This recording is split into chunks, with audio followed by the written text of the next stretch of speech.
जय गुरु जी संगत जी। वीडियो को लाइक कीजिए, चैनल को सब्सक्राइब कीजिए और बेल आइकन को प्रेस कर दीजिए ताकि आपको लेटेस्ट वीडियो की जानकारी अच्छे से मिल सके। जय गुरु जी संगत जी। गुरु जी का अनंतम अनंतम शुक्राना। संगत जी, आज का सत्संग भी बहुत महत्वपूर्ण है। कृपया अंत तक बने रहिए और गुरु जी से ब्लेस करवाइए। आज का सत्संग हम फरीदाबाद से बजाज अंकल का सुनेंगे। तो चलिए संगत जी, सत्संग शुरू करते हैं। मेरे छोटे बेटे का डेंटल कॉलेज में एडमिशन नहीं मिल रहा था। मैं गुरुजी के पास आया। मैं चाहता था कि मेरे बेटे को मणिपाल यूनिवर्सिटी में एडमिशन मिले। गुरुजी की कृपा से उसे एडमिशन वहीं मिला और उसने अपनी पढ़ाई फर्स्ट डिवीजन से पास की। मेरा बड़ा बेटा भी डॉक्टर है और चंडीगढ़ में रहता है। उसकी शादी हो चुकी है और उसका कार्य बहुत अच्छा चल रहा है। मैं खुद फरीदाबाद में डेंटिस्ट हूँ। गुरुजी की शरण में आने के बाद मैंने अनेक कॉम्प्लिकेटेड सर्जरीज सफलतापूर्वक की हैं, किंतु गुरुजी की कृपा से रोगी ट्रीटमेंट के बाद संतुष्ट होकर ही जाते थे। मेरी बेटी Pearl fashion and design academy से फैशन डिज़ाइनिंग टेक्नोलॉजी में पढ़ना चाहती थी। उसने रिटन एग्जाम यानी लिखित परीक्षा पास की और इंटरव्यू भी उसका बहुत अच्छा रहा, किंतु उसका सिलेक्शन नहीं हो पाया। जैसा कि मैं उसके भविष्य के बारे में चिंतित था, मैं गुरुजी के पास गया, यह जानते हुए भी कि उस दिन बुधवार था और संगत का दिन नहीं था। बदरपुर महरौली मार्ग पर मेरी दिल्ली परिवहन निगम की बस से दुर्घटना हो गई। मुझे तो कोई चोट नहीं आई, पर कार बुरी तरह क्षतिग्रस्त हो गई। कार का बोनेट मुड़ गया था, उसका रेडिएटर, एसी, उनकी जालियां और सामने की बत्तियां सब टूट गई थी। इसके बाद भी वह टूटी फूटी हालत में कार चली और मैं गुरुजी के पास 15 से 20 किलोमीटर की यात्रा करके पहुंचा। गुरुजी वहां पर नहीं थे। मुझे बताया गया कि उन्हें आने में देर हो जाएगी। जैसे ही मैं वापस चलने के लिए मुड़ा, गुरुजी की कार मेरे सामने आकर रुकी। गुरुजी ने मुझे देखा। मैं हाथ जोड़कर खड़ा था और मेरे आंसू बह रहे थे। गुरुजी वहां कोई 5 मिनट तक खड़े रहे और फिर भीतर चले गए। मुझे प्रसाद और लंगर दिया गया। गुरुजी ने संदेश दिया कि मेरी जीवन रक्षा हुई है और मेरी नई कार भी आ जाएगी और मुझे चिंता करने की कोई आवश्यकता नहीं है। मुझे घर लौटना है और सब ठीक हो जाएगा।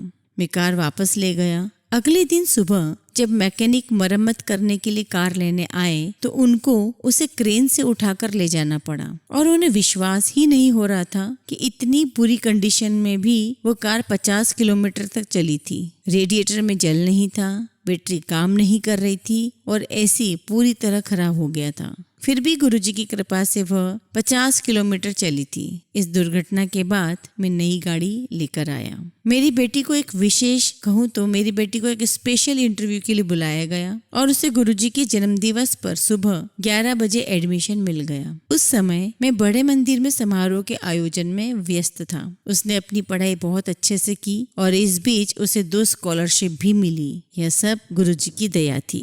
पिछले 2-3 सालों से मेरा काम ठीक से नहीं चल रहा था। मेरा पूरा परिवार पूरी तरह मेरे ऊपर निर्भर था और घर के खर्च के लिए भी कोई अच्छी खासी इनकम नहीं हो रही थी। मैं अपना घर बेचना और व्यवसाय छोड़ना चाह रहा था। आर्थिक समस्याओं से परेशान और उदास हो गया था। एक श्रद्धालु और मेरे बेटे ने गुरुजी को मेरी समस्याओं के बारे में बताया। गुरुजी की कृपा हुई और उसी हॉस्पिटल से घर का खर्च निकलने लगा। धीरे धीरे मैंने अपने सब कर्जे उतार दिए। इस बीच मैंने केवल गुरुजी से विनती की। गुरुजी में मेरी आस्था ने मुझे सदा लाभान्वित किया है। मेरे घर और हॉस्पिटल दोनों जगह पर गुरुजी के मंदिर हैं। संगत में जो गुरबानी सुनी जाती है उन्हें मैं अपने हॉस्पिटल में भी बजाता हूँ। मेरे अधिकतर रोगी मेरे से गुरुजी के बारे में प्रश्न करते हैं और गुरबानी सुनकर प्रसन्न होते हैं। 4-5 साल पहले एक 73 साल की महिला जो अमेरिका में रहती थी अपने बेटे के साथ अपने जबड़े की हड्डी को ठीक कराने मेरे पास आई। अमेरिका में डॉक्टर ने हाई बीपी के कारण उनकी सर्जरी करने से मना कर दिया था। सर्जरी के दौरान उनका बीपी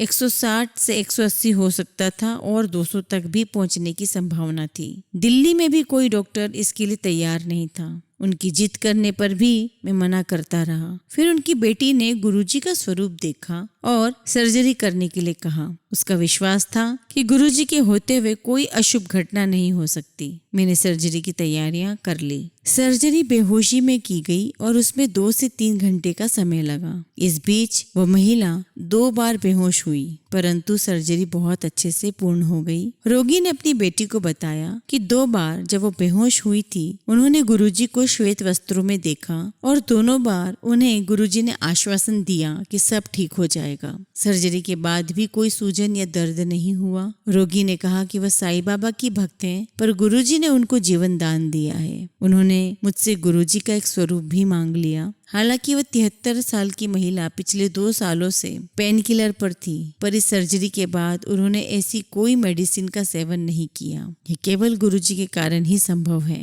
मुझे प्रतीत होता है कि वह सर्जरी हम 3 डॉक्टर्स ने न करके गुरुजी ने स्वयं खुद की थी। मेरे एक मित्र की 8 साल की बेटी के हार्ट के वॉल्व में समस्या थी और उसे दिल्ली में स्थित एस्कॉर्ट्स हॉस्पिटल में सर्जरी करवाने का सुझाव दिया गया था। सर्जरी की डेट निश्चित हो गई थी। मैंने गुरुजी से उस बच्ची को आशीर्वाद देने की विनती की तो उन्होंने मुझे प्रसाद और पुष्प दिए, जो मैंने उसके माता पिता को दे दिए। सर्जरी के बाद उसकी अवस्था बहुत चिंताजनक थी, परंतु गुरुजी ने कहा सब ठीक हो जाएगा। मैं रात को 1 बजे एस्कॉर्ट्स में जाकर माता पिता से मिला तो वह चिंतित थे। मैंने उन्हें प्रसाद दिया और गुरुजी का कहा हुआ दोहराया। गुरुजी द्वारा मुझे दिया हुआ उनका अपना स्वरूप भी मैंने उनको दिया और उस बेटी के रूम में रखने को कहा। गुरुजी के कथन अनुसार वह बच्ची जल्द ही स्वस्थ हो गई, परंतु 1 साल के बाद उसकी कंडीशन फिर बिगड़ गई। गुरुजी उस समय जालंधर में थे। जब मैंने उन्हें बताया तो वह बोले, तू लंगर कर, चिंता न कर, कुड़ी ठीक हो जाओगी। थोड़े ही दिनों में वह ठीक हो गई और अब आनंद से रह रही है। एक बार गुरुजी पंजाब में अपने गांव चले गए। मुझे इस बारे में पता ही नहीं था और 10 दिन तक उनके दर्शन नहीं हो पाने के कारण मुझे नींद नहीं आ रही थी। एक दिन PVR साकेत में देर रात को सिनेमा देखकर मैं पत्नी के साथ गुरुजी के मंदिर जा रहा था। एक मोड़ पर कार का अगला टायर फट गया और कार एक ओर झुक गई। मैंने कार को रोककर पत्नी की सहायता से उसे धक्का दिया और एक ऐसे स्थान पर पहुंचा जहां 2 ट्रक खड़े थे। एक ड्राइवर से मैंने टायर बदलने की विनती की। वह सहायता के लिए आए, पर आश्चर्य की बात है कि टायर में फटने का कोई चिन्ह ही नहीं था। उन्होंने सोचा कि अधिक मद्यपान या ड्रिंक के कारण मैं होश में नहीं हूँ। मेरी पत्नी और मैंने पिचका हुआ टायर देखा था। हम सरप्राइज्ड थे। उस समय हम गुरुजी के पास नहीं जा सके। पत्नी के कहने पर मैंने उसे एक पेट्रोल पंप पर दिखाया तो उन्होंने भी कहा कि टायर तो ठीक ही है। मेरी पत्नी ने उसे फरीदाबाद में दिखाने को कहा। जब सुबह मैंने उसे दिखाया तो टायर और उसकी ट्यूब पूरी तरह सही थे।